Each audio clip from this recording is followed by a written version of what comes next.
ശരിക്കും ഈ ഏരിയ സംവിധാനം എന്ന് പറയുന്നത് വളരെ പ്രാധാന്യത്തോട് കൂടിയിട്ടാണ് കഴിഞ്ഞ വർഷം മുതൽക്ക് മിഡ കണ്ടുകൊണ്ടിരിക്കുന്നത്. ഇതാണ് നമ്മുടെ സംഘടനയുടെ അടിസ്ഥാന ഘടകം. ഇങ്ങനെയുള്ള 8 ഏരിയകൾ, ഈ ഏരിയകൾ കേന്ദ്രീകരിച്ചുകൊണ്ടാണ് നമ്മുടെ എല്ലാ ആക്ടിവിറ്റികളും നടക്കുന്നത്. ഈ ഏരിയയിൽ നമ്മൾ വർഷത്തിൽ 2 ഏരിയ മീറ്റിങ്ങുകളാണ് നമ്മൾ നടത്താറ് മിഡയുടെ ആഭിമുഖ്യത്തിൽ. അത് പോരാ, നമ്മളിനിയിപ്പോൾ ഏരിയ കമ്മിറ്റിയിൽ ഇപ്പോൾ 3 പേരായി. പണ്ടൊക്കെ ഏരിയ എക്സിക്യൂട്ടീവിലുള്ള ആൾക്കാർ മാത്രം ഇറങ്ങുന്ന ചെയർമാൻ, വൈസ് ചെയർമാൻ എന്നുള്ള പേര് മാത്രമേ ഉണ്ടായിരുന്നുള്ളൂ. അപ്പം അങ്ങനെയുള്ള ഒരു ഏരിയ ടീമായി 3 അംഗ സമിതി. അപ്പം ഇനി ഇടയ്ക്കൊക്കെ ഒന്ന് നമുക്ക് ഇവിടെ ഒന്നിച്ച് കൂടാൻ പറ്റണം. മിഡയുടെ പരിപാടികൾ അവിടെ കോഴിക്കോട് കേന്ദ്രീകരിച്ചിട്ടായിരിക്കും നടക്കുക.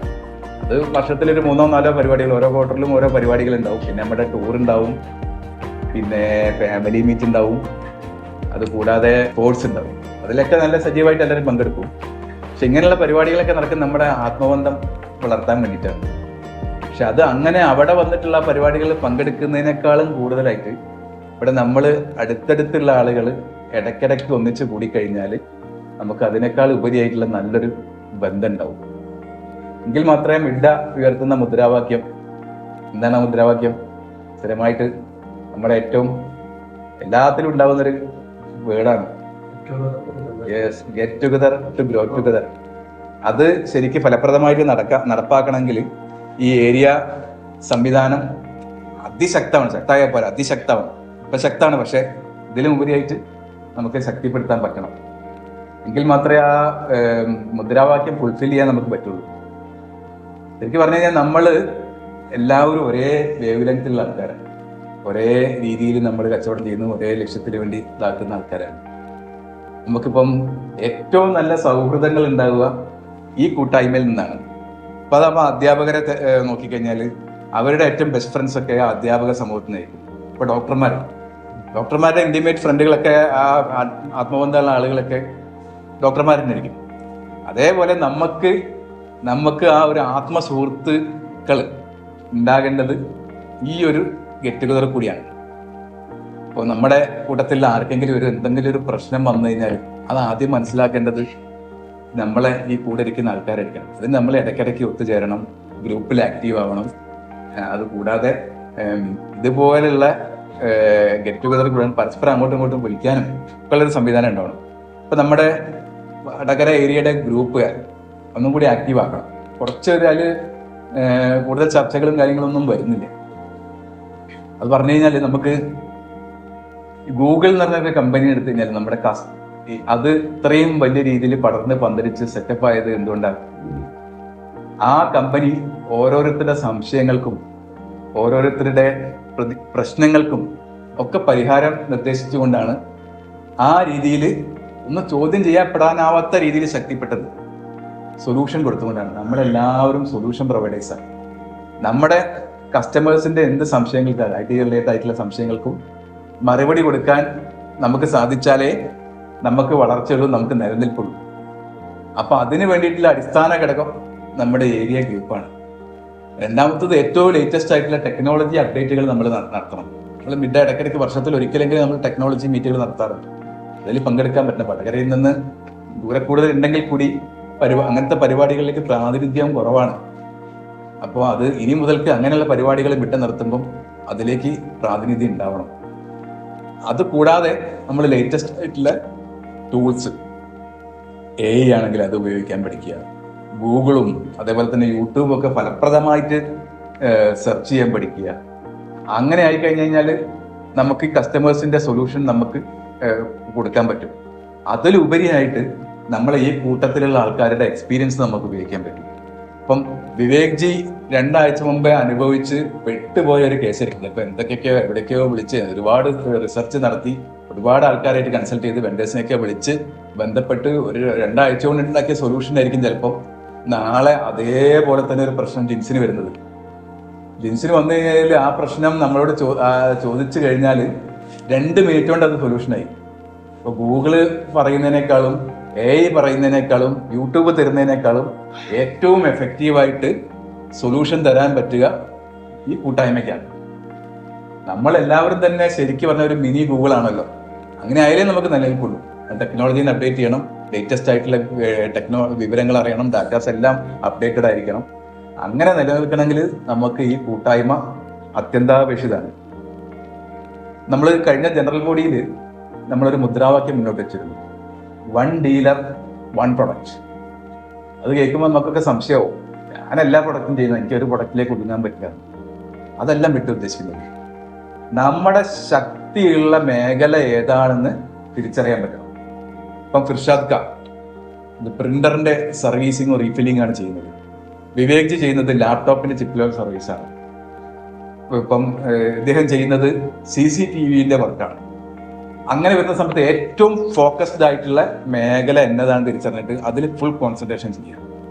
പക്ഷെ നമ്മളെ പോലുള്ള ആളുകൾ എടുത്തൊരു കസ്റ്റമർ വഴിയാണ് ഞാനിപ്പം ചെയ്യുന്നത്. CCTVന്റെ ഒരു റിക്വയർമെന്റ് ആയിട്ട് വന്നു കഴിഞ്ഞാൽ ഞാനത് ചെയ്യുന്നില്ല എന്ന് പറഞ്ഞ് കസ്റ്റമറെ ഒഴിവാക്കുന്നതിന് പകരം നമ്മളത് ഏറ്റെടുക്കുകയും CCTV ഏറ്റവും നല്ല രീതിയിൽ പ്രൊഫഷണലായിട്ട് ചെയ്യുന്ന നമ്മുടെ ഈ കൂട്ടായ്മയിലുള്ള ഒരാൾക്ക് ആ വർക്ക് ഏൽപ്പിച്ചു കൊടുക്കുകയും നിർബന്ധമായിട്ടും അയാൾ അതിന്റെ ഉത്തരവാദിത്തത്തിൽ ചെയ്യുന്നുള്ളത് നമുക്ക് ഉറപ്പുണ്ട്. അയാൾ നമ്മളെ കസ്റ്റമറെ തട്ടിയെടുക്കുക എന്നുള്ളതും ഈ കൂട്ടായ്മയുടെ ബന്ധത്തിന്റെ പുറത്ത് നമുക്കറിയാം. അങ്ങനെ വരുന്ന സമയത്ത് അയാളെ ആ വർക്ക് ഏൽപ്പിച്ചു കൊടുക്കുകയും അതിന്റെ മാർജിൻ എന്താണെന്ന് വെച്ചാൽ അത് കൃത്യമായിട്ട് ചോദിച്ച് വാങ്ങുകയും ചെയ്തു കഴിഞ്ഞാൽ നമ്മുടെ സ്ഥാപനം ചെറുതാണെങ്കിലും പുറമേ നിന്ന് നോക്കിയാൽ ചെറുതാണെങ്കിലും അകം വിശാലമാണെന്ന് പറഞ്ഞ രീതിയിലേക്ക് A to Z IT related ആയിട്ടുള്ള സർവീസുകൾ നമുക്ക് പ്രൊവൈഡ് ചെയ്യാൻ പറ്റും. അതും ഏറ്റവും പ്രൊഫഷണൽ ആയിട്ടുള്ള രീതി. നമുക്ക് എല്ലാ സംവിധാനങ്ങളും ഒറ്റ കുടക്കയിൽ നമ്മളെ കൊണ്ട് ചിലപ്പോൾ കഴിയില്ല. നമ്മളൊക്കെ CEOs ആണ്, യഥാർത്ഥ CEOs അല്ല. ശരിക്കും CEOs പറഞ്ഞു കഴിഞ്ഞാൽ 1 man ഷോന്റെ ആൾക്കാരാണ്. ചീഫ് എവരിത്തിങ് ഓഫീസർ എന്നേ നമ്മളെ പറയാൻ പറ്റുള്ളൂ. രാവിലെ വന്ന് ഷോപ്പ് തുറക്കലും ക്ലീൻ ചെയ്യലും വേസ്റ്റ് കൊണ്ട് അപ്പുറത്ത് കളയലും അതുപോലെ തന്നെ കസ്റ്റമറെ വിളിക്കലും ബാഗ് എടുത്ത് സർവീസിന് പോകലും എല്ലാം 1 man ഷോ ആണ്. അത് തെറ്റാണെന്നല്ല, പക്ഷേ അത് നമ്മളെ എന്താ പറയുക, ഫലപ്രദമായിട്ട് ഇപ്പം ഹാർഡ് വർക്ക് അല്ലല്ലോ, സ്മാർട്ട് വർക്ക് അല്ലേ വേണ്ടത്. അപ്പൊ അതിലേക്ക് നമ്മളെ റിസോഴ്സുകൾ ചെറുതല്ല എന്നുള്ളത് മനസ്സിലാക്കണം. നമ്മളൊരു അംബ്രല്ല ഓർഗനൈസേഷന്റെ കീഴിലുള്ള സ്ഥാപനമാണ്. മിഡ എന്ന് പറയുന്ന ഒരു ചെയിൻ സ്റ്റോറാണ്. ഇപ്പം മൈജിക്കൊക്കെ കേരളത്തിൽ അങ്ങോളം 250 ഷോറൂം ഉണ്ടെന്ന് പറയുന്ന പോലെ കോഴിക്കോട് ജില്ലയിലെ മിഡയ്ക്ക് 250 ഷോറൂമുകൾ ഉണ്ട് എന്നുള്ള രീതിയിലേക്ക് നമ്മൾ മനസ്സിലാക്കുക. ആ മിഡ എന്നുള്ള കൺസെപ്റ്റിലേക്ക് ഇനിയൊക്കെ ചെയിൻ സ്റ്റോറിന്റെ കാലമാണ്. അറിയാലോ, LFR ലാർജ് ഫോർമാറ്റ് റീറ്റെയിലേഴ്സ് എന്ന് പറഞ്ഞു കഴിഞ്ഞാൽ ടാറ്റ, ക്രോമ എന്ന് പറഞ്ഞ സംവിധാനം, റിലയൻസിന്റെ ഡിജിറ്റല്, അതുപോലെ തന്നെ ഈ ഓൺലൈനിലുള്ള ഫ്ലിപ്കാർട്ട്, ആമസോൺ പോലുള്ള കാര്യങ്ങൾ, ഇവരുടെയൊക്കെ നെറ്റ്വർക്കിനോടാണ് നമുക്ക് മത്സരിക്കേണ്ടത്. നമുക്ക് എന്താണ് ഇപ്പൊ ഇത്രയും കാലം നമ്മൾ 100 കണക്കിന് ലാപ്ടോപ്പുകൾ മാസം വിറ്റ ആളുകളാണ് ഇരിക്കുന്ന പലരും ആൾക്കാരും. ഇപ്പൊ മാസത്തിൽ 2 ലാപ്ടോപ്പ് പോലും തികച്ച് വിൽക്കാൻ പറ്റുന്നില്ല എന്ന വിഷമം നമ്മൾ പറഞ്ഞുകൊണ്ടിരിക്കുക. ഇതേ ഇപ്പൊ നമ്മൾ ആശ്വസിക്കുന്നുണ്ട്, സർവീസ് ഒക്കെ വരുന്നുണ്ടല്ലോ, ഇവരൊക്കെ വിൽക്കുന്ന സാധനത്തിനൊക്കെ സർവീസ് നമുക്ക് വരുന്നുണ്ടല്ലോ എന്ന് ആശ്വസിക്കുക. പക്ഷെ 2-3 കൊല്ലം മുമ്പേ ഇവരുടെ സർവീസ് സംവിധാനങ്ങളും കൃത്യമാക്കിയിട്ടുണ്ട്. മൈജിക്കാണെങ്കിലും എല്ലാ ബ്രാഞ്ചിനും സർവീസ് സെന്ററായി, ഫ്ലിപ്കാർട്ടിനും അവർ ഓതറൈസ്ഡ് സർവീസ് സെന്റർ ആയിട്ട് ഏജൻസിനെ വെച്ചിട്ടുണ്ട്. ഈ പറഞ്ഞ പോലെ റിലയൻസ് ഡിജിറ്റലിനും ടാറ്റ ക്രോമയ്ക്കും ഒക്കെ ഓൺ സർവീസ് സെന്ററായി. അപ്പോൾ 1-2 കൊല്ലം കൊണ്ട് അവര് വ്യാപകമായി കഴിഞ്ഞു കഴിഞ്ഞാല് ഇപ്പൊ നമ്മൾ ആസ്വദിക്കുന്ന സർവീസ് റവന്യൂ അവിടെ നിൽക്കാൻ പോവുക. നമ്മളിപ്പോ ഓരോന്നായിട്ട് ഒതുങ്ങി പോവാ. മൊബൈൽ ഫോൺ അന്ന് കാലത്ത് നമ്മളാണ് ചെയ്തിരുന്നത്. പിന്നെ മൊബൈൽ ഫോൺ ഡീലർമാർ അടിച്ചു കയറിയപ്പോൾ നമ്മൾ അതിന് മാറിക്കൊടുത്തു. എന്തിനാ വെറുതെ വൈകിക്ക് നിൽക്കുന്നത് വിചാരിച്ചിട്ട്. CCTV അതേപോലെ തന്നെ നമ്മളാ തുടങ്ങിയത്. ഇപ്പൊ CCTVക്ക് മാത്രമായിട്ട് ആൾക്കാർ വന്നപ്പോൾ നമ്മൾ മാറിക്കൊടുക്കുക.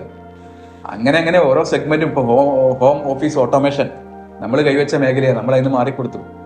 അങ്ങനെ ഓരോന്നും പറയാതെ മാറിക്കൊടുത്തപ്പോൾ സർവീസിൽ മാത്രമായിട്ട് ഒതുങ്ങി നിൽക്കുകയാണെന്ന അവസ്ഥയിലേക്ക് മാറുന്നതിന് പകരം നമ്മൾ ഓരോ മേഖലയിലും നമ്മൾ ശക്തിപ്പെടുകയും നമ്മുടെ ശക്തി ദുർഗമായിട്ടുള്ള മേഖല ഏതാണെന്ന് മനസ്സിലാക്കിയിട്ട് അതിൽ സ്റ്റിക്ക് ഓൺ ചെയ്യുകയും ആ മേഖലയിൽ മറ്റുള്ള ആൾക്കാരുടെ അടുത്ത് നിന്ന് വരുന്ന ഓർഡറുകൾ നമ്മൾ സ്വീകരിക്കുകയും ഫലപ്രദമായിട്ട് നടപ്പാക്കി കൊടുക്കുകയും ചെയ്തിട്ട് നമ്മൾ ഈ ഒരു ചെയിൻ മെയിൻറ്റെയിൻ ചെയ്യാൻ പറ്റണം. അതിന് വേണ്ടിയിട്ടായിരിക്കണം ഇനി മുതൽക്ക് ഇങ്ങനെയുള്ള കൂട്ടായ്മകൾ വരേണ്ടത്. ഇത് മിഡയുടെ ഒരു ഔദ്യോഗിക ഫോറം ആണെങ്കിൽ കൂടി ഇത് അങ്ങനെ അല്ലാതെ തന്നെ നിങ്ങൾ കാണണം. ഇതിനെ ഞാൻ വിളിക്കാൻ ഉദ്ദേശിക്കുന്നത് ഫ്രണ്ട്സ് ആൻഡ് ബിസിനസ് സർക്കിൾ എന്നുള്ളതാണ്. അല്ലാതെ മിഡയുടെ ഒരു ഔദ്യോഗിക പരിപാടികളൊക്കെ അവിടെ കോഴിക്കോട് കേന്ദ്രീകരിച്ച് നടക്കട്ടെ. ഇതേപോലെയുള്ള കൂട്ടായ്മ ഒരു ചായ കുടിച്ച് പിരിയുന്ന രീതിയിൽ ഒരു വൈകുന്നേരം എന്തൊക്കെ തിരക്കുണ്ടെങ്കിലും മാറ്റിവെച്ചിട്ട് നമ്മൾ ഒത്തുകൂടണം.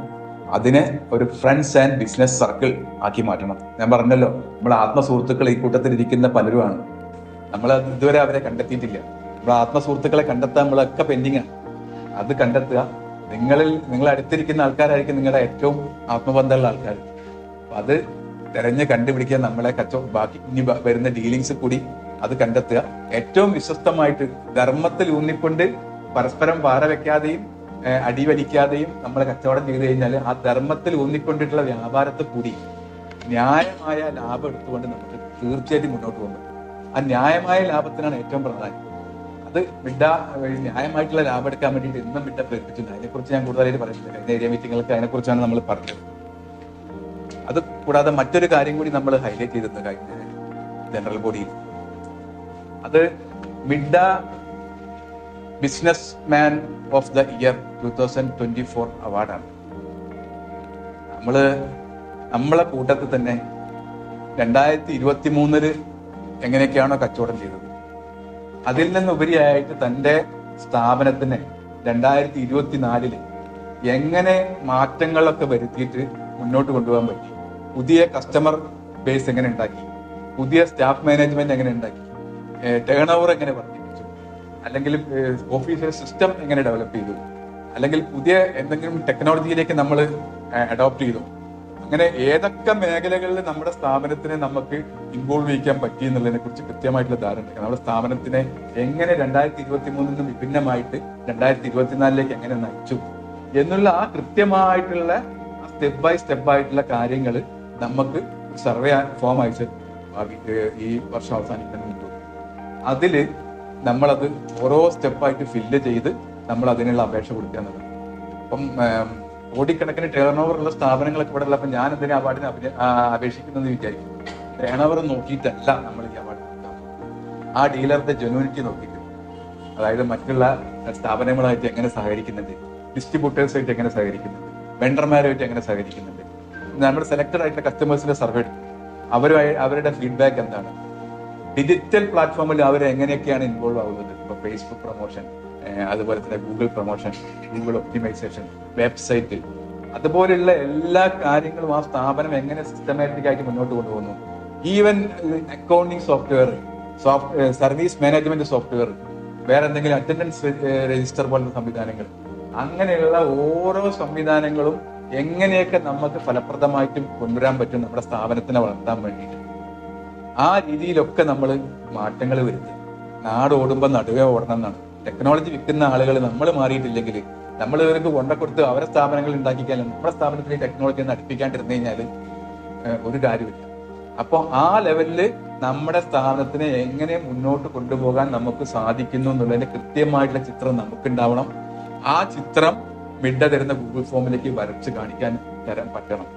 അതിന്റെ അടിസ്ഥാനത്തിലാണ് ഈ മിഡ businessman of the year 2024 award നമ്മൾ കൊടുക്കാൻ പോകുന്നത്.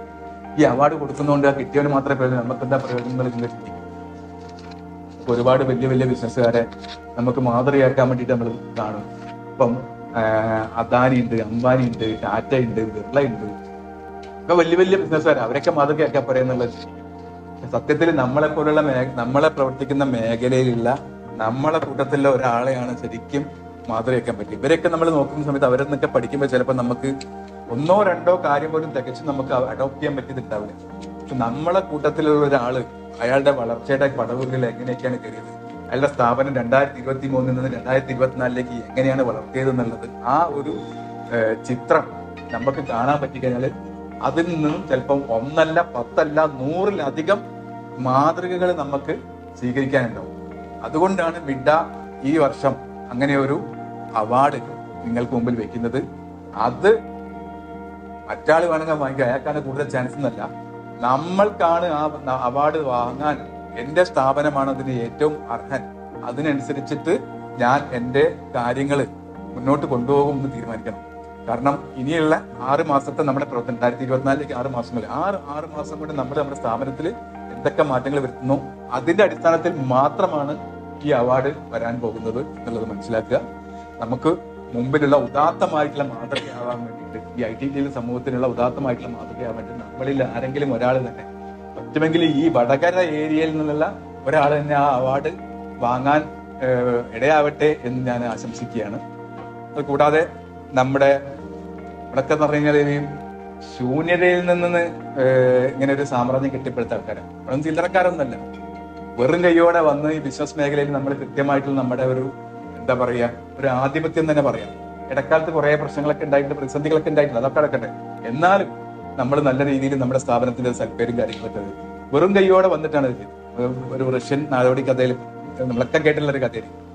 ഈ സ്റ്റോൺ സൂപ്പ് എന്ന് പറഞ്ഞൊരു കഥ കേട്ടിട്ടുണ്ട്.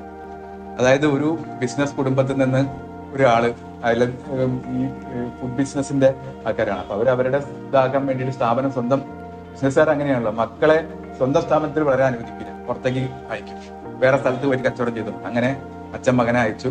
മകന്റെ കയ്യിലുള്ള ഭാണ്ഡത്തിലുള്ള ഫുഡും പൈസയൊക്കെ ഉണ്ടായിരുന്നു. അങ്ങനെ ഓരോ നാട് ചുറ്റിക്കറങ്ങി ഇവിടെ എനിക്ക് ബിസിനസ് നടത്താൻ പറ്റില്ല, പോരാൻ തോന്നി. അങ്ങനെ സഞ്ചരിച്ച് അവസാനം ഭക്ഷണവും കഴിഞ്ഞു, പൈസയും കഴിഞ്ഞു. അവസാനം ഒരു ഗ്രാമത്തിൽ എത്തിപ്പെട്ടു. അപ്പൊ ആ ഗ്രാമത്തിൽ തന്നെ സെറ്റിൽ ആവാൻ തീരുമാനിച്ചു. അയാൾ അടുപ്പൊക്കെ കൂട്ടി പാത്രമൊക്കെ വെച്ചു. അതില് വേറെ ഒന്നുമില്ല. അപ്പം വെള്ളം മുക്കി കൊണ്ടുവന്ന് വെള്ളം തിളപ്പിച്ചു. എന്തെങ്കിലും ഇടണ്ടേ, ഒരു കല്ല് കഴുകി കൊണ്ടുവന്ന് കല്ല് അതിലിട്ട് ഇളക്കാൻ തുടങ്ങി. കുറെ നേരം ഇളക്കിയപ്പം രണ്ട് ആൾക്കാരൊക്കെ ഇങ്ങനെ വന്നു നോക്കി എന്താ ഇയാൾ ചെയ്യുന്നതെന്നുള്ളത്. അപ്പം ഇയാൾ പറഞ്ഞു, ഞാൻ സ്റ്റോൺ സൂപ്പ് ഉണ്ടാക്കാൻ പോവാണ്. അത് ഞങ്ങളുടെ നാട്ടിലുള്ള ഫേമസ് ഡിഷാണ്. അത് ഈ നാട്ടിൽ ഞാൻ സെർവ് ചെയ്യാൻ പോവാണ്. ഞാൻ അതിന്റെ വ്യാപാരത്തിന് വേണ്ടിയിട്ടാണ് വന്നുള്ളത്. അങ്ങനെ അയാളെ ഇളക്കിക്കൊണ്ടിരുന്നപ്പം അയാൾ ആദ്യം വന്ന ആളോട് പറഞ്ഞു, എനിക്ക് കുറച്ച് ടൊമാറ്റോ കിട്ടുമോ, അങ്ങനെയാണ് ഇത് നമുക്ക് കുറച്ചും കൂടി ഒന്ന് ഉഷാറാക്കിയിരുന്നത്. അതിനെന്താന്ന് പറഞ്ഞാൽ അയാൾ പോയിട്ട് ടൊമാറ്റോ സംഘടിപ്പിച്ചുകൊണ്ട് വന്നു. വേറെ ആൾ പറഞ്ഞു, കുറച്ച് ക്യാരറ്റ് സംഘടിപ്പിച്ചു തരുമെന്ന് വെച്ചു, നമുക്ക് കുറച്ചും കൂടി ഇത് ഗംഭീരാവും. ടൊമാറ്റോ എത്തി. അങ്ങനെ ഓരോ ആൾക്കാരും ഉപ്പും കുരുമുളകും ഒക്കെ ഇങ്ങനെ ചുളിവിൽ എത്തിച്ചു കൊടുത്തു. അങ്ങനെ ഇളക്കി നല്ല ഗംഭീരമായിട്ടുള്ള സൂപ്പായിട്ട് അത് മാറി. അയാൾ ആ കല്ലെടുത്ത് പുറത്തിട്ട് എല്ലാ ആളുകൾക്കും അത് സെർവ് ചെയ്ത് അയാളുടെ ആദ്യത്തെ ബിസിനസ് അവിടെ സമാരംഭിച്ചു എന്നുള്ളതാണ്. അങ്ങനെ നമ്മൾ വെറും കൈയോടെ വന്നിട്ടുള്ള ഈ ഒരു നമ്മുടെയൊക്കെ ചരിത്രം അങ്ങനെ തന്നെ ആയിരിക്കും. ഒന്നുമില്ലായ്മയിൽ നിന്ന് തുടങ്ങി ഇന്നൊരു സംവിധാനമായി മാറിയ ആളുകളെ നമ്മളൊക്കെ, ഒരു സംശയമില്ല. അല്ലാണ്ട് ആരെങ്കിലും തിരിച്ചിട്ട സ്ഥാനത്തിലേക്ക് നമ്മൾ കടന്നതല്ലല്ലോ. നമ്മൾ അതിശക്തമായിട്ട് ഇപ്പം നിലനിൽക്കുന്നുണ്ട്. പക്ഷെ നമുക്ക് പരാജയങ്ങളും തോൽവികളും ഒക്കെ ഒരുപാടുണ്ടായിട്ടുണ്ട്. പ്രതിസന്ധികളിൽ തളരാതിരിക്കാൻ വേണ്ടിയിട്ട് ഒരു കൈത്താങ്ങായിട്ടാണ് ഈ സംഘടനയും ഈ കൂട്ടായ്മയും ഉണ്ടാവുന്നത്. അപ്പൊ അങ്ങനെ പ്രതിസന്ധികൾ എന്ന് പറഞ്ഞു കഴിഞ്ഞാൽ നമ്മൾ അനുഭവിച്ചിടത്തോളം പ്രതിസന്ധികൾ ഇങ്ങനെ ദിനംപ്രതി പ്രതിസന്ധികൾ ഒന്ന് കഴിയുമ്പോഴേക്കും അടുത്തത് കസ്റ്റമർ അടുത്ത കോടതിയിലെ കേസ്, അല്ലെങ്കിൽ കസ്റ്റമറെ ഫോണിൽ കൂടിയുള്ള തെരുവിളി ഭീഷണി. അത് കഴിഞ്ഞ് കഴിഞ്ഞാൽ ഇത് വാറണ്ടിക്കകത്ത സാധനം കിട്ടാൻ മാസങ്ങളുടെ കാത്തിരിക്കും. ഇങ്ങനെ പ്രതിസന്ധി ഒരു ദിവസത്തിൽ പറഞ്ഞ 3 പ്രതിസന്ധി എന്തായാലും ഉണ്ടാവും. അത് കൂടാണ്ടാണ് വേറെ പ്രതിസന്ധികളൊക്കെ. സ്റ്റാഫ് സാർ ഞാൻ നാളെ ലീവാണെന്ന് പറയില്ല, പകരം പറയാ 10 മണി കഴിഞ്ഞ് ഞാൻ പറയും ലീവാണെന്ന്. ചിലപ്പോൾ വാട്സാപ്പിൽ എവിടെയെങ്കിലും അയച്ചിട്ടുണ്ടാവും, വിളിച്ച് പറയും കൂടി വിട്ടില്ലേ. അങ്ങനെയൊക്കെയുള്ള പല പല പ്രതിസന്ധികൾ നിൽക്കുമ്പോഴായിരിക്കും നമ്മൾ ഇങ്ങനെ നടുക്കടലിൽ നിൽക്കുന്ന ഒറ്റപ്പെട്ട ഒരു ആളായിട്ട് ഇങ്ങനെ നിൽക്കുന്ന സമയത്ത് നമ്മൾ ആലോചിക്കും പലപ്പോഴും എന്തിനാണ് ഇങ്ങനെ മുന്നോട്ട് പോകുന്നത്. പക്ഷെ നമ്മൾ ചിന്തിക്കേണ്ടത് ഈ നമ്മുടെ ഏറ്റവും വലിയ കോമ്പറ്റീറ്റർമാരിൽ ഒരാളോട് ഇവിടെ ഇന്ത്യയിൽ വലിയ സ്വാധീനം ഇല്ലാന്ന് Alibaba.com, ജാക്മ എന്നാണ് അയാളുടെ പേര്, അതിന്റെ സ്ഥാപകന്റെ. അയാൾ തന്നെ സാധാരണ ഒരു ടെക്നോളജി ആയിരുന്നു. നമ്മളൊക്കെ വിൽക്കുന്ന പോലെ തന്നെ സാധനങ്ങൾ വിൽക്കുക എന്നുള്ളത് മാത്രം അയാൾ ചെയ്യുന്നത്. കാര്യം എന്ത് ചെയ്ത് അയാൾ വിൽക്കാനുള്ള സിസ്റ്റം അയാൾ കാലത്തിനനുസരിച്ച് പരിഷ്കരിച്ച് അയാളുടേതായിട്ടുള്ള രീതിയിൽ മുന്നോട്ട് കൊണ്ടുവന്നു. അയാളുടെ ഒരു ചരിത്രം എന്താ, അയാൾ 25 കമ്പനികളിൽ അയാൾ ജോലിക്ക് അപേക്ഷിച്ചിരുന്നു. ആ 25 കമ്പനികളിലും അയാൾ റിജക്റ്റഡ് ആയി. അയാൾ ആ 25 കമ്പനികളും എടുത്തില്ല. ആ 25ാമത്തെ അയാൾ അപേക്ഷിച്ച കമ്പനി എന്താ, അയാൾ ക്വാളിഫിക്കേഷൻ അനുസരിച്ചുള്ള കമ്പനി ഒന്നല്ല, നമ്മുടെ KFCയിൽ അയാൾ ഡെലിവറി ബോയ് ആയിട്ടാണ്. അവസാനം അയാൾ നിരാശ മൂത്തിട്ട് അയാൾ അതെങ്കിലും കിട്ടട്ടെ എന്ന് വിചാരിച്ചിട്ടാണ് അയാൾ അതിന്റെ ഒരു അപേക്ഷ. അപ്പൊ അയാളുടെ കൂടെ അന്ന് ഇന്റർവ്യൂ അറ്റൻഡ് ചെയ്ത ആ ബാച്ചില് അയാൾ ഒഴികെയുള്ള ബാക്കി എല്ലാ ആളുകളും സെലക്ടഡ് ആയി. അയാളെ മാത്രം അതിൽ സെലക്ട് ചെയ്തില്ല. അയാളാണ് പിൽക്കാലത്ത് KFCയുടെ 10 or 100 മടങ്ങ് വലിപ്പമുള്ള Alibaba.com എന്ന് പറഞ്ഞ കമ്പനിയുടെ ഓണറായിട്ട് മാറിയത്. ഈ പ്രതിസന്ധികളിൽ തളർന്നെങ്കിൽ അയാൾക്ക് ഇന്ന് കാണുന്ന ജാക്മയോ അല്ലെങ്കിൽ ഇന്ന് കാണുന്ന Alibaba.com ഉണ്ടാവുമായിരുന്നു. അയാൾ അനുഭവിച്ച പ്രതിസന്ധി ഒന്നും നമ്മൾ അനുഭവിച്ചിട്ടില്ലല്ലോ. എന്തിന് നമ്മൾക്ക് സുപരിതനായിട്ടുള്ള KJ യേശുദാസ് ആകാശവാണിയിൽ അപേക്ഷ കൊടുത്ത സമയത്ത് എന്താണ് ക്ലാസ് 4 ആർട്ടിസ്റ്റ് ആയിട്ട് അപേക്ഷ കൊടുത്ത സമയത്ത് നിങ്ങളുടെ ആകാശവാണിയിലെ ഉദ്യോഗസ്ഥന്മാരെ അയാൾക്ക് കത്ത് മടക്കിയെന്നാ പറയുന്നത്, അപേക്ഷ മടക്കിയെന്നാ പറയുന്നത്, നിങ്ങളുടെ ശബ്ദം ആകാശവാണിക്ക് വിളിച്ചതല്ലാന്ന് പറയുന്നത്. അയാളെ അങ്ങനെ തള്ളിക്കളഞ്ഞ ആകാശവാണിയിൽ നിന്നിപ്പം ആകാശവാണി എന്നല്ലേ ഏത് ചാനലോ അല്ലെങ്കിൽ റേഡിയോ മാംഗോ പോലുള്ള FM ചാനലുകളോ വെച്ച് കഴിഞ്ഞാലും ഒരു 10 മിനിറ്റ് യേശുദാസിന്റെ ശബ്ദം കേൾക്കാത്ത ഒരു ചാനലും ഉണ്ടാവില്ല എന്നുള്ള സത്യം. ആ രീതിയിലേക്ക് വളർന്നു. അപ്പൊ നമ്മുടെ കഴിവുകളൊക്കെ ഇനി വരാൻ പോകുന്നേ ഉള്ളൂ.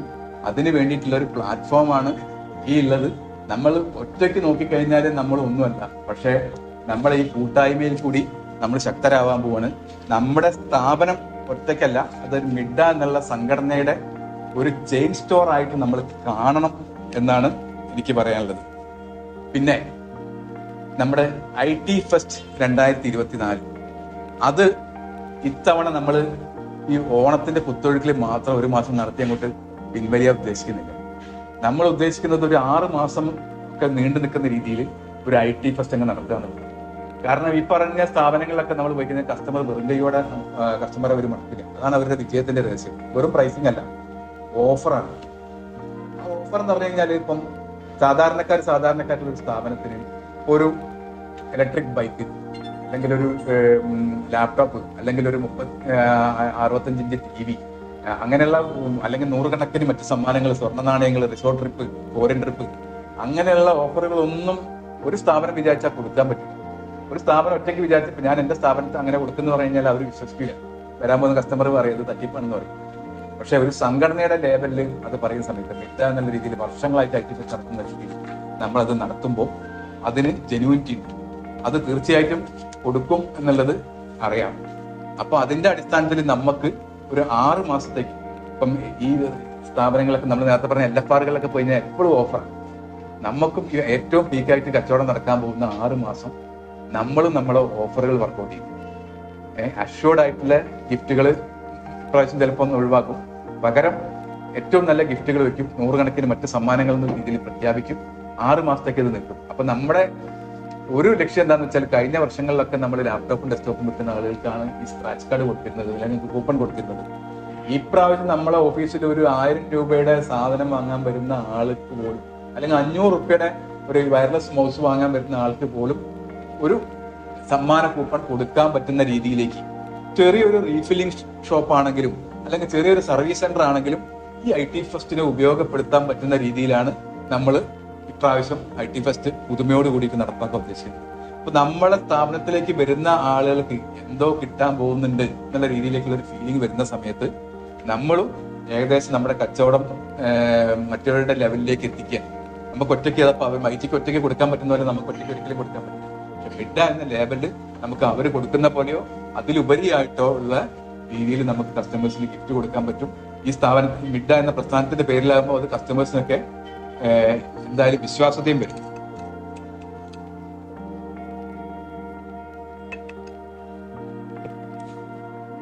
അതേപോലെ നമ്മൾ കഴിഞ്ഞ IT ഫെസ്റ്റിൽ നമ്മളൊരു മുദ്രാവാക്യം വെച്ചു. അത് വേണ്ടത്ര ശ്രദ്ധിക്കപ്പെടാതെ പോയിട്ടുള്ള ഒരു മുദ്രാവാക്യമായിട്ടാണ് എനിക്ക് തോന്നിയിട്ടുള്ളത്. ഓർമ്മയുണ്ടോ എന്തായിരുന്നു IT ഫെസ്റ്റിന്റെ മുദ്രാവാക്യം എന്നുള്ളത്? ആർക്കെങ്കിലും ഓർമ്മയുണ്ടോ? IT ഫെസ്റ്റ് 2023 മുദ്രാവാക്യം: നാട്ടിലെ വ്യാപാരം, നാടിന്റെ ഐശ്വര്യം.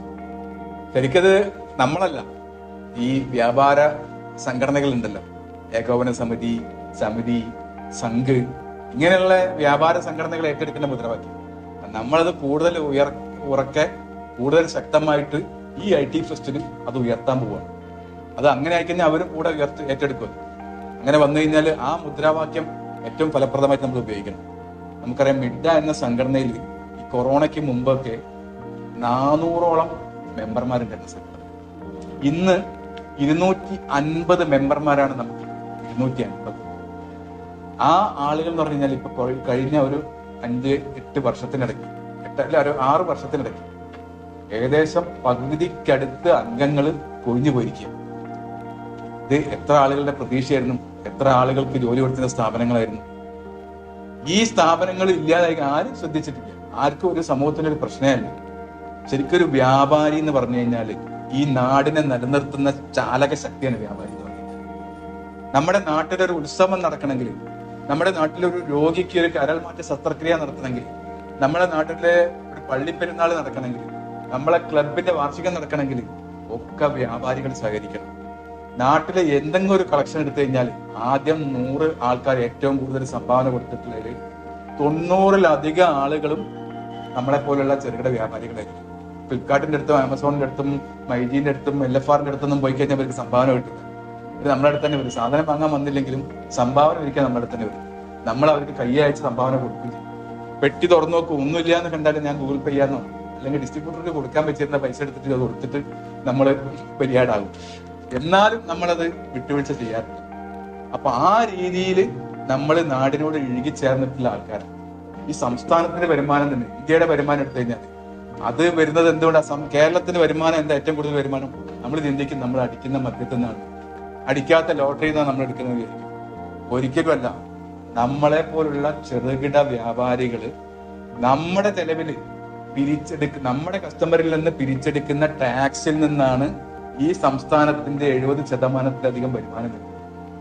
നമ്മൾ പണം കൊടുത്ത് വാങ്ങിച്ച കമ്പ്യൂട്ടർ, നമ്മൾ ഇൻസ്റ്റാൾ ചെയ്തിട്ടുള്ള സോഫ്റ്റ്വെയർ, നമ്മൾ ശമ്പളം കൊടുക്കുന്ന സ്റ്റാഫ്, നമ്മുടെ കസ്റ്റമറിൽ നിന്ന് കളക്ട് ചെയ്യുന്ന പൈസ അടയ്ക്കുന്നത് കൃത്യമാണോ എന്നറിയാൻ നമ്മൾ നിയോഗിച്ചിട്ടുള്ള അതും ശരിയാണോ എന്ന് ചെക്ക് ചെയ്യാൻ വേണ്ടിയിട്ട് നമ്മൾ വലിയ പൈസ കൊടുത്ത് നിർത്തുന്ന, ഒപ്പിടാൻ വേണ്ടി മാത്രം നിർത്തുന്ന ചാർട്ടേഡ് അക്കൗണ്ടുമാർ. ഇങ്ങനെ ഈ ടാക്സ് കസ്റ്റമറിൽ നിന്ന് പിടിച്ച് സർക്കാരിലേക്ക് അടയ്ക്കാൻ വേണ്ടി നമ്മളെപ്പോലുള്ള ആളുകളൊക്കെ ഓരോ മാസവും വലിയ തുകയാണ് ചെലവാക്കുന്നത്. ശരിക്കും പറഞ്ഞാൽ ഈ സംസ്ഥാനത്തിന്റെ 70% വരുമാനവും നമ്മൾ നമ്മുടെ ചെലവിൽ പിരിച്ചിട്ട് സർക്കാരിലേക്ക് അടയ്ക്കുക. നമ്മൾ ചില്ലറക്കാരാണോ? ഒരിക്കലുമല്ല. അതേപോലെ തന്നെ നാട്ടിലെ ഓരോ സ്പന്ദനവും നാട്ടിലെ വ്യാപാരികൾ കൂടി നടക്കുന്നത് ഈ പറഞ്ഞ പോലെ തന്നെ നമ്മൾ കൊടുക്കുന്ന സംഭാവനകൾ കൂടി തന്നെ. അപ്പം നമ്മുടെ വരുമാനത്തിൽ നിന്ന് കിട്ടുന്ന ചെറിയൊരു പങ്ക് നമ്മൾ നാടിന് വേണ്ടി ചെലവഴിക്കുന്നവരാണ്, മറ്റാരെക്കാൾ ഉപരിയായിട്ട്. അപ്പം നമ്മളെപ്പോലുള്ള സ്ഥാപനങ്ങള് നിലനിൽക്കേണ്ടത് ആരെക്കാളും കൂടുതലായിട്ട് ആ സമൂഹത്തിന്റെ ആവശ്യമാണ്. ഇത് നമ്മുടെ സ്ഥാപനം നിലനിൽക്കുന്ന ചുറ്റുമുള്ള ആ ഒരു നാടിന്റെ ആവശ്യം. അത് നമുക്ക് നമ്മുടെ കസ്റ്റമറെ ബോധ്യപ്പെടുത്താൻ വേണ്ടിയിട്ടുള്ളതാണ് ഈ മുദ്രാവാക്യം. ഏത്? യെസ്. ആ ഒരു കച്ചവട സ്ഥാപനങ്ങളില്ലാത്ത നാടിനെ കുറിച്ച് നിങ്ങൾ ചിന്തിച്ചു നോക്കി. ശ്മശാനം പോലെ ഉണ്ടാവും, മൂകതയുള്ള സ്ഥലമായിരിക്കും. ഒരു കച്ചവടം ഇല്ലാത്ത ഒരു ഗ്രാമം പോലും പോയി ചിന്തിക്കാൻ പറ്റും. ഇന്നിപ്പോ എല്ലാവരും മൈജിയിലേക്കും LFR-ലേക്കും അല്ലെങ്കിൽ ഓൺലൈനിലേക്ക് ഓടിക്കഴിഞ്ഞാൽ നാട്ടിലെ സ്ഥാപനങ്ങൾ ഇല്ലാണ്ടായി കഴിഞ്ഞാൽ തൊഴിൽ കൊടുക്കുന്നത്, ആ നാട്ടിലുള്ള ആൾക്കാർക്ക് തൊഴിൽ കൊടുക്കുന്നത് നമ്മളെപ്പോലുള്ള ആൾക്കാരല്ലേ? ഓരോ സ്ഥാപനത്തിലും 1-2 ആളുകളാണെങ്കിൽ ഏറ്റവും ചുരുങ്ങിയതില്ലേ. ഇന്നിപ്പോ രാജ്യത്ത് ഒരു കൊല്ലത്തിൽ 2 കോടിയാണ് തൊഴിലവസരം. ആ 2 കോടിയിൽ 50 ലക്ഷം മാത്രമാണ് സർക്കാരും സംസ്ഥാന സർക്കാരും കേന്ദ്ര സർക്കാരും ഈ പറഞ്ഞ കോർപ്പറേറ്റുകളും കോപ്പറേറ്റീവ് സ്ഥാപനങ്ങളും കർഷക മേഖലയും മറ്റുള്ള മേഖലകളും എല്ലാം കൂടി കൊടുക്കുന്നത്. ബാക്കിയുള്ള 1.5 കോടി തൊഴിലവസരങ്ങൾ ഓരോ കൊല്ലവും സൃഷ്ടിക്കുന്നത് നമ്മൾ അടങ്ങുന്ന ഈ പറഞ്ഞിട്ടുള്ള ചെറുകിട വ്യാപാരി വ്യവസായി സമൂഹമാണ്. ആ രീതിയിൽ നമ്മൾ രാഷ്ട്ര നിർമ്മാണ പ്രക്രിയയിൽ പങ്കാളികളാണ്. നമ്മൾ ചില്ലറക്കാരാണോ? ഏതൊക്കെ തരത്തിലാ? ഗ്രാമത്തിന്റെ സ്പന്ദനം നമ്മളിലാണ്, സംസ്ഥാന സർക്കാരിന്റെ 70% വരുമാനം നമ്മളിലാണ്, ഏറ്റവും കൂടുതൽ തൊഴിൽ കൊടുക്കുന്ന മേഖലയും നമ്മളാണ്. അപ്പൊ നമ്മൾ ഒരിക്കലും ചില്ലറക്കാരല്ല.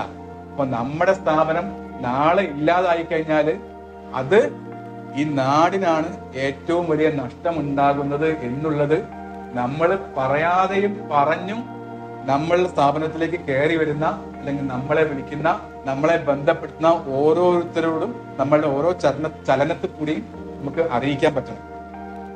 അത് നേടിയതിൽ പലതും നമ്മൾ തിരികെ കൊടുത്തുകൊണ്ടായിരിക്കണം. ഒരു വലിയ നേട്ടത്തിന് വേണ്ടിയിട്ട് ഇപ്പൊ ഒരു മീനിനെ പിടിക്കാൻ ഒരു ചൂണ്ടയിൽ നമ്മളൊരു ഇര കോർക്കണമല്ലോ, ആ ഇര നമ്മൾ പൈസ കൊടുത്ത് വാങ്ങണ്ടേ? അതുപോലുള്ള രീതിയിൽ നമ്മുടെ സമൂഹത്തിന് വേണ്ടിയിട്ട് നമ്മൾ സമ്പാദിക്കുന്നത് നമ്മൾ കൊടുക്കാൻ തയ്യാറാവുക. അതിൽ നിന്നും വലിയ മെച്ചം നമുക്കുണ്ടാവും. നമ്മുടെ സ്ഥാപനം കൂട്ടാൻ അനുവദിക്കാത്ത രീതിയിൽ നമ്മുടെ സമൂഹം നമ്മളെ ചേർത്ത് പിടിക്കും എന്നുള്ള കാര്യത്തിൽ സംശയമില്ല. നമ്മളൊക്കെ ഓരോരുത്തരും മാതൃകാ വ്യാപാരികളായി മിഡ്ഡയോട് ചേർന്ന് നിന്ന് ഒറ്റക്കെട്ടായിട്ട് ഈ സമൂഹത്തിൽ ഇഴുകിച്ചേർന്ന് കഴിഞ്ഞാൽ തീർച്ചയായിട്ടും നമുക്ക് സമൂഹത്തിൽ നിന്നും തീർച്ചയായിട്ടും അതിനുള്ള പിന്തുണ കിട്ടും എന്നുള്ളതാണ് ഉറപ്പായിട്ട് എനിക്ക് പറയാനുള്ളത്. നമ്മൾ അനുഭവിക്കുന്ന പ്രതിസന്ധികളും പ്രശ്നങ്ങളും ഒട്ടനവധി ഉണ്ട്. ആ പ്രശ്നങ്ങൾക്കും പ്രതിസന്ധികൾക്കും ഒരൊറ്റ ഉത്തരം മാത്രമേ ഉള്ളൂ. എന്താണത്? ഒരേ ഒരു ഉത്തരം. ഒരുപാട് പ്രതിസന്ധികളുണ്ട്, അതിനൊക്കെയുള്ള ഉത്തരം എന്താണ് എന്നുള്ളതാണ് എന്താണ് നിങ്ങൾക്ക് ആർക്കൊന്നും പറയാനുണ്ട് ഉത്തരം എന്താണെന്നുള്ളത്? യെസ്, ഈ കൂട്ടായ്മ, നമ്മുടെ സംഘടന പറയുന്ന ഈ ഒരു കൂട്ടായ്മ, ഈ ഇരിക്കുന്ന ഏറ്റവും ചെറിയ കൂട്ടായ്മ, ഇതിൽ നിന്നാണ് കൂട്ടായ്മ തുടരേണ്ടത്. നമ്മള് ഒന്നിച്ചൊരു പരിപാടിക്ക് പോകുമ്പോൾ ആ ഒരു സ്പിരിറ്റ് വരണമെങ്കിൽ ചെറിയ ചെറിയ കൂട്ടായ്മകൾ ശക്തമാണ്. ആ കൂട്ടായ്മ ശക്തിപ്പെടണമെങ്കിൽ നമ്മൾ ഇങ്ങനെ ഇരിക്കണം. മാസത്തിൽ ഒരിക്കലെങ്കിലും ഇരിക്കുക, ഗ്രൂപ്പ് കൂടി കൂട്ടായ്മ ശക്തിപ്പെടുത്തുക, ഫോണിൽ കൂടി പരസ്പരം വിളിക്കുക. അങ്ങനെ നമുക്ക് ഈ കൂട്ടായ്മ അതിശക്തമായിട്ടുള്ള രീതിയിൽ മുന്നോട്ട് കൊണ്ടുപോയി കഴിഞ്ഞാൽ നമുക്ക് തിരിഞ്ഞു നോക്കേണ്ടി വരില്ല. സമൂഹം നമ്മുടെ കൂടെ ഉണ്ടാവും. വിഡ എന്നതിന്റെ ശക്തമായിട്ടുള്ള സംഘടന നമ്മുടെ കൂടെ ഉണ്ട്, ചാലക ശക്തിയായിട്ട്. അങ്ങനെ സമൂഹത്തിന്റെ നെടുന്തൂണാകാൻ ഓരോ വ്യാപാര സ്ഥാപനങ്ങൾക്കും സാധിക്കണം എന്നുള്ളതാണ് എനിക്ക് ഈ അവസരത്തിൽ പറയാനുള്ളത്. ഓരോ വ്യാപാരിയെ സംബന്ധിച്ച് നമ്മളൊക്കെ വളർന്നു വരുന്ന സമയത്ത് നമ്മുടെ ചുറ്റുമുള്ള ഓരോ വ്യാപാരികളും നമ്മൾ ഓർത്തെടുത്ത് കഴിഞ്ഞാൽ ചിലപ്പോൾ നമ്മളെ ചിലപ്പോൾ ശ്രദ്ധിക്കാൻ ചിലപ്പോൾ കിട്ടുന്നതായിരിക്കും. എനിക്കും അതുപോലുള്ള ഒരുപാട് അനുഭവങ്ങളുണ്ട്. നാട്ടിലെ വ്യാപാരികൾ തന്നെ ഞാൻ സെന്റ് ജോസഫ് കേട്ടിട്ടുണ്ട്. വലിയ സ്കൂളാണ്, ഒരുപാട് അധ്യാപകരും വിദ്യാർത്ഥികളൊക്കെ ഉള്ള സ്കൂളാണ്. 10ാം ക്ലാസ്സിൽ അന്ന് പഠിക്കുന്ന കാലത്ത് ബസ്സിന് പോകുമ്പോൾ 10 പൈസയാണ് ബസ്സിന്. ഞാൻ ബസ്സിനല്ല പോകും, ഞാനൊരു സൈക്കിളാണ് പോകും. ദിവസം ക്ലാസ് കഴിഞ്ഞ് സൈക്കിളെടുത്ത് ഞാൻ വീട്ടിലെത്തൊക്കെ പോയി, വീട്ടിലെത്തിയിട്ട് വേണം കളിക്കാനൊക്കെ പോയി. ആദ്യം സൈക്കിൾ ചവിട്ടിട്ട് നീങ്ങുന്നില്ല. നോക്കുമ്പോ സൈക്കിളിന്റെ പഞ്ചറ കാറ്റില്ല. അപ്പം തള്ളി സൈക്കിൾ പഞ്ചർ ഷോപ്പിൽ കൊണ്ടുപോയി. അവിടെ സ്കൂളിന്റെ കുറച്ച് അപ്പുറത്തായിട്ട് കിട്ടും, പ്രായമുള്ള ഒരാള് നടത്തുന്ന ഷോപ്പാണ്. അവിടെ കൊണ്ടുപോയപ്പോ നോക്കിയപ്പോ ഞാൻ ടയറൊക്കെ ആകെ തേഞ്ഞ് ട്യൂബും ടയറും ട്യൂബും മാറ്റണം എന്നുള്ളതാണ്. 20 ഉറുപ്പ്യ എന്തിന്റെ പൈസന്റെ പോക്കറ്റ്. കാരണം ബസ്സിനല്ലേ പോകുന്നത്. ബസ്സിന് പോകാനൊക്കെ ആണെങ്കിൽ ചിലപ്പോൾ പൈസ എന്തെങ്കിലും കയ്യിൽ വിറ്റായിരിക്കും. സ്കൂൾ വിട്ടാൽ വീട് പിന്നെ കളിസ്ഥലം അങ്ങനെയാണ്. പൈസ ഒന്നും ഉണ്ടായിരുന്നില്ല. അപ്പൊ ഞാൻ തിരിച്ച് സ്കൂളിലേക്ക് തന്നെ നടന്നു. അപ്പൊ അത്യാവശ്യം ആൾക്കാരൊക്കെ സ്കൂളൊക്കെ കാര്യമായിട്ടുണ്ട്. സ്റ്റാഫ് റൂമിലേക്ക് ചെന്ന സമയത്ത് അവിടെ 4-5 അധ്യാപകർ ഇരുന്ന് വർത്താനം പറയുന്നത്. അതിന് അവർ ചെന്ന് സാർ ഇങ്ങനെ സൈക്കിള് പഞ്ചറായി, ടയറും 20 ഉറുപ്പ്യ വേണ്ടേ, നാളെ കൊല്ലത്തല്ല.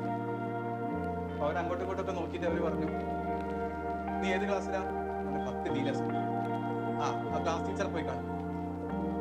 അങ്ങനെ ഞാൻ ക്ലാസ് ടീച്ചറെ തെരഞ്ഞ ആ സ്കൂളിലെ എല്ലാ ക്ലാസ് റൂമിലേക്ക് പോയി വെച്ചു. ക്ലാസ് ടീച്ചറൊക്കെ വീട്ടിലെത്തി പോയിട്ടുണ്ടെന്ന് തോന്നി. തിരിച്ച് ഈ സ്റ്റാഫ് റൂമിലേക്ക് ചെന്നപ്പോൾ സ്റ്റാഫ് റൂമൊക്കെ പൂട്ടി, അവിടെ ഉണ്ടായിരുന്ന ആൾക്കാരൊക്കെ പോയി. അപ്പൊ ഞാൻ തിരിച്ച് വെറും കൈയോടെ നമ്മുടെ പഞ്ചർ കടയിലേക്ക് ചെന്നു. ആ പഞ്ചർ കടയിൽ അയാളോട് ഞാൻ പറഞ്ഞു, ഇങ്ങനെയാണ് പൈസ കിട്ടിയില്ല, മാഷ്മാരൊക്കെ പോയി, എന്താ ചെയ്യാം. അപ്പോൾ എന്നോട് ഇത്രേ പറഞ്ഞുള്ളൂ, ഈ 20 ഉറുപ്പ്യ എന്നുള്ളതിന്റെ ഓർമ്മയെന്ന് ഞാൻ പറയുന്നതാണ്. കൃത്യമായിട്ട് ഓർമ്മയില്ല. ആ 20 രൂപ ഞാൻ നിങ്ങൾക്ക് തന്നു കഴിഞ്ഞാൽ, സർവീസിന് നിങ്ങൾക്ക് തന്നു കഴിഞ്ഞാൽ, എൻ്റെ ഒരാഴ്ച ഞാൻ അധ്വാനിക്കുന്ന എൻ്റെ കുടുംബത്തിലേക്ക് എത്തിക്കേണ്ട വരുമാനമാണ് ആ 20 ഉറുപ്പ്യ. അപ്പം നാളെ നീ എനിക്ക് തിരിച്ചേൽപ്പിച്ചില്ലെങ്കിൽ ഒരാഴ്ചത്തെ എൻ്റെ അധ്വാനമാണ് നഷ്ടപ്പെടാൻ പോകുന്നത്. ഇത്രേ പറഞ്ഞുള്ളൂ. അത് പറഞ്ഞുകൊണ്ട് തന്നെ രൂപണ്ടായിരുന്നു മാറ്റി തന്നു. പിറ്റേന്ന് കൃത്യമായിട്ട് ആ പൈസ കൊണ്ടുകൊടുത്തു. നിങ്ങൾ ആലോചിക്കണം, 10,000 കണക്കിന് ശമ്പളം വാങ്ങുന്ന അധ്യാപകർ കഴിയൊഴിഞ്ഞെങ്കിലും നാട്ടിലെ പാവപ്പെട്ടവരിൽ പാവപ്പെട്ടവനായ ആ വന്ധ്യവയോധികനായിട്ടുള്ള വ്യാപാരി എന്നെപ്പോലുള്ള ഒരു കൊച്ചുകുട്ടിക്ക് അന്ന് കഴിത്താനായി. അതേപോലെ നമ്മുടെ ഓരോരുത്തരുടെ ജീവിതത്തിൽ ഈ പറഞ്ഞ വ്യാപാരി സമൂഹം അറിഞ്ഞും അറിയാതെയും എന്തെങ്കിലും രീതിയിലുള്ള സപ്പോർട്ടുകൾ നമുക്കൊക്കെ കിട്ടിയിട്ടുണ്ടാവും. ആ രീതിയിൽ നമ്മുടെ രീതിയിലുള്ള നമ്മൾ ഓർക്കാതെയൊക്കെ കിടക്കുന്ന ഒരുപാട് കാര്യങ്ങളുണ്ട്. ഇങ്ങനെ നാടിനോട് അലിഞ്ഞു ചേർന്നിട്ടുള്ള ഒരു ഏറ്റവും അടുപ്പമുള്ള സമൂഹമാണ് നമ്മളടങ്ങുന്ന ഈ വ്യാപാരി സമൂഹം എന്നുള്ള ബോധം നമ്മളിൽ ഉണ്ടാകണം. ഈ സമൂഹത്തിന്റെ പ്രാധാന്യവും പ്രസക്തിയും ഈ വിഡ IT ഫെസ്റ്റിൽ കൂടി നമ്മൾ ഉയർത്തുന്ന നാട്ടിലെ വ്യാപാരം, നാടിന്റെ ഐശ്വര്യം എന്നുള്ള മുദ്രാവാക്യം വീണ്ടും ഉയർത്തുന്നതിലൂടെ നമുക്ക് സമൂഹത്തിൽ എത്തിക്കാൻ പറ്റണം. അങ്ങനെ എത്തിച്ചു കഴിഞ്ഞാൽ നമ്മുടെ സ്ഥാപനം നിലനിൽക്കേണ്ടത് നാടിന്റെയും കൂടി ആവശ്യമായിട്ട് മാറും. ഇതിനുള്ള കരുത്ത് നിങ്ങൾക്ക് ഓരോരുത്തർക്കും സർവേശ്വരൻ തരട്ടെ. നിങ്ങൾ പലരും ആദ്യമായിട്ട് വിഡയുടെ യോഗത്തിൽ വന്ന ആരെങ്കിലും ഉണ്ടെന്ന് ഞാൻ എല്ലാവരും സീനിയർ ആൾക്കാരെന്നുള്ള നിലയ്ക്കാണ്. എന്താണ് ഈ സംഘടനയുടെ പ്രസക്തി എന്നുള്ള കാര്യം ഇവിടെ പരാമർശിക്കാതെ അതിന് ഒരുപാട് സമയം ഞാൻ എടുത്തു. എൻ്റെ തൊണ്ട ഏകദേശം മണിക്ക് തുടങ്ങിയിട്ടുണ്ട്. എന്നാലും ഒരൊറ്റൊരു കാര്യം പറഞ്ഞുകൊണ്ടാണ്, ഈ സംഘടന നമ്മുടെ നിലനിൽപ്പിന് വേണ്ടിയിട്ടുള്ള എന്താ പറയുക A to Z കാര്യങ്ങൾ നമുക്ക് ഒരു സർവീസ് ഇഷ്യൂ വന്നു കഴിഞ്ഞാൽ നമുക്കത് നേരിടാൻ വേണ്ടി നമുക്ക് വളരെ സിസ്റ്റമാറ്റിക്കായിട്ട് ശക്തമായിട്ട് പ്രവർത്തിക്കുന്ന സംവിധാനം കംപ്ലൈന്റ് സെൽ എന്നുള്ളത് കഴിഞ്ഞ ദിവസങ്ങളിലൊക്കെ പല ആളുകളും അതിലേക്ക് ബന്ധപ്പെട്ടിട്ടുണ്ട്. പല കാര്യങ്ങളും അതിൽ നിന്ന് നമുക്ക് നേടിയെടുക്കാൻ പറ്റിയിട്ടുണ്ട്. അതുപോലെ നമ്മുടെ പ്രസ്ഥാനം വലിയ കാര്യങ്ങളിൽ പോലും ഇടപെടാറുണ്ട്. നമുക്കറിയാം, കഴിഞ്ഞ ദിവസം മൈക്രോസോഫ്റ്റിന്റെ ഒരു റെയ്ഡ് കോഴിക്കോട് നഗരത്തിലുണ്ട്. ഒരു കൗണ്ടർ ഫീറ്റ് സോഫ്റ്റ്വെയർ മൈക്രോസോഫ്റ്റിന്റെ കോർപ്പറേറ്റ് അക്കൗണ്ടിലേക്ക് ഒരു ഡീലർ 30 ലക്ഷം രൂപയുടെ കൗണ്ടർ ഫീറ്റ് സോഫ്റ്റ്വെയറുകളാണ് അയാൾ കോർപ്പറേറ്റ് സ്ഥാപനത്തിലേക്ക് വിറ്റടിച്ചത് മൈക്രോസോഫ്റ്റിന്റെ പേര്. അത് അവര് റെയ്ഡ് നടത്തി പിടിച്ചു. അവര് ആ റെയ്ഡ് നടത്തിയതിനു ശേഷം ആദ്യം ബന്ധപ്പെട്ടത് നമ്മുടെ അസോസിയേഷനാണ്. ഈ സ്ഥാപനം നിങ്ങളുടെ മെമ്പർ ആണോ എന്നുള്ളതാണ് അവർ ചോദിച്ചത്. വലിയൊരു ചരിത്രം ഇട്ടേക്ക്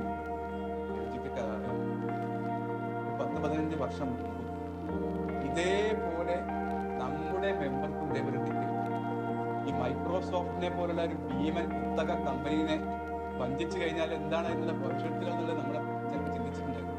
നമ്മുടെ തല ഒഴികെ ബാക്കിയല്ല, നമ്മുടെ കുടുംബവും തറവാടും വരെ അവർ കുളം കുത്തിപ്പോകും.